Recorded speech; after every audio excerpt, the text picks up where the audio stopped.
تو بہرحال اقبال بھی قرآن کے حوالے سے اور امت نے جو قرآن کے بارے میں رویہ اختیار کیا اس کے حوالے سے جو کچھ کہتے ہیں، میں چند اشعار ضرور آپ کو سنانا چاہوں گا۔ اقبال کہتے ہیں، زیادہ تر تو اشعار ان کے فارسی میں ہیں، کچھ اردو میں بھی ہیں، کہتے ہیں خار از مہجوریے قرآن شدی شکوہ سنجے گردش دوران شدی۔ اے مسلمان، تو ذلیل و خوار تو ہو گیا ہے قرآن کو چھوڑ کر، مگر شکوہ کرتا ہے گردش دوران کا۔ مسلمان اصل تو ذلیل ہوا، پستی میں گیا قرآن کو چھوڑنے کی وجہ سے، لیکن شکوہ کرتا ہے مغربی سازشوں کا، سامراجی سازشوں کا، گردش دوران کا، لیکن جو اصل حقیقت ہے اس کا اقرار نہیں کرتا۔ اور پھر وہ کہتے ہیں اے چوں شبنم بر زمین افگندائی در بغل داری کتاب زندائی۔ اے وہ مسلمان کہ تو شبنم کے قطرے کی طرح زمین پر ذلیل ہو کر پڑا ہوا ہے، تیری بغل میں زندہ کتاب ہے، اگر تو اس کو تھام لے تو اللہ تعالیٰ تجھے عزت و رفعت سے نواز سکتے ہیں۔ اور کہتے ہیں وہ معزز تھے زمانے میں مسلمان ہو کر اور تم خوار ہوئے تارک قرآن ہو کر۔ اور پھر کہتے ہیں جانتا ہوں میں یہ امت حاملے قرآن نہیں ہے، وہی سرمایہ داری بندہ مومن کا دین۔ ہم سرمایہ دارانہ نظام کے خلاف تو بولتے ہیں، امریکہ کے سرمایہ دارانہ نظام کے خلاف، برطانیہ کے، مغرب کے سرمایہ دارانہ نظام کے خلاف، لیکن آج عالم اسلام نے کون سا نظام اپنایا ہوا ہے؟ کیا یہ اسلامی نظام ہے؟ کیا یہ قرآنی نظام ہے؟ نہیں، وہی مغرب کا سرمایہ دارانہ نظام ہے جو مسلمان نے اپنا رکھا ہے۔ تو اقبال کہتے ہیں جانتا ہوں میں یہ امت حامل قرآن نہیں ہے، وہی سرمایہ داری بندہ مومن کا دین۔ اور پھر کہتے ہیں بآیاتش کارے جز اینیس کہ از یاسین او باسا میری۔ اے مسلمان، تیرا قرآن کے ساتھ بس اتنا ہی تعلق رہ گیا ہے کہ تیری سوچ یہ ہے کہ اگر قریب المرگ کے قریب یاسین پڑھی جائے تو جان آسانی سے نکل جاتی ہے۔ بس یہ مسلمان کی سوچ رہ گئی کہ مرنے والے کے پاس یاسین پڑھ دو تو جان آسانی سے نکل جائے گی۔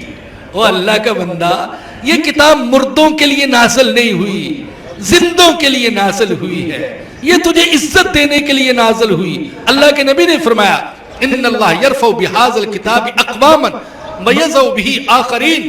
اللہ اس کتاب کی وجہ سے بعض کو ذلیل کرتا ہے، بعض کو عزت عطا فرماتا ہے۔ اور کہتے ہیں، ذرا توجہ سے سنیے گا، فرماتے ہیں صوفیے پشمینہ پوش حال مست از شراب نغمہ قوال مست، آتش از شیر عراقی در دلش ور نمی سازت بقرآن محفلش۔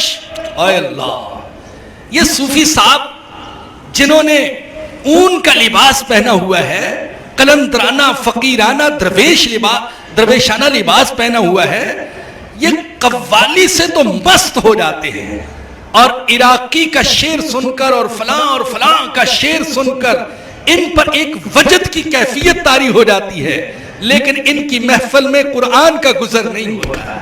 اللہ، کتنے ہی لوگ ہیں جھوٹی حکایتیں، جھوٹی کہانیاں، قوالیاں اور شاعری سن کر اللہ وجد کی کیفیت چومتے، مزہ آ گیا، نوٹ نچھاور کرتے ہیں، پڑھنے والوں پر نوٹ نچھاور کرتے ہیں، مقابلہ جاری ہوتا ہے، لیکن قرآن بیان کرے نیند طاری ہو جاتی ہے، قرآن کوئی سننا ہی نہیں چاہتا۔ ایسا ماحول خراب ہوا کہ آج جو اچھے باعث ہیں وہ بھی کوشش کرتے ہیں کہ میں کچھ تھوڑا سا قوالی بھی کروں تاکہ کم از کم میرا باز تو سن سکے۔ تو بڑے خطیب اور باعث وہ بھی قوال بن گئے تاکہ لوگ ان کی تقریر تو سن سکیں، اس لیے کہ وہ جانتے ہیں کہ اس کے بغیر کوئی تقریر سنتا ہی نہیں۔ اور کہتے ہیں وائز دست زن و افسانہ بند، معنی او پست و حرف او بلند، از خطیب و دیلمی گفتار او با ضعیف و شاذ و مرسل کار او۔ یہ وائز جو ہاتھ ہلا کر تقریر کرتا ہے، اقبال کہتے ہیں اس کے الفاظ بہت اونچے، معنی اور مقصد بڑا پست۔ کبھی خطیب کی موضوع روایتیں بیان کرتا ہے، کبھی دہلمی کی موضوع روایتیں بیان کرتا ہے لیکن قرآن بیان نہیں کرتا. ہائے اللہ. اور کیا آخری اشعار سنا رہا ہوں, اور سچی بات یہ کہ میں نہیں دیکھتا کہ کہنے والا کون ہے, لیکن اللہ نے عجیب اشعار کہلوا دیے اقبال سے, عجیب کہلوا دیے. کہتے ہیں فاش گویم آنچ در دل مزمرست این کتاب نیست چیزیں دیگرست. ہائے اللہ.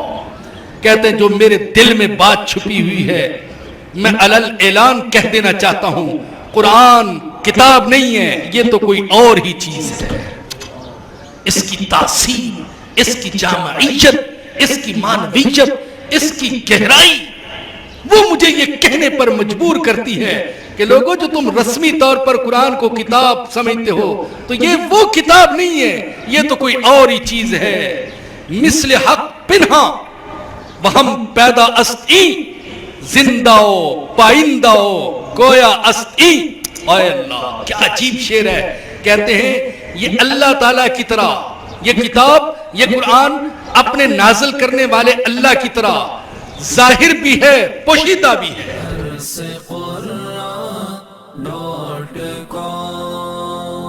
www.darsequran.com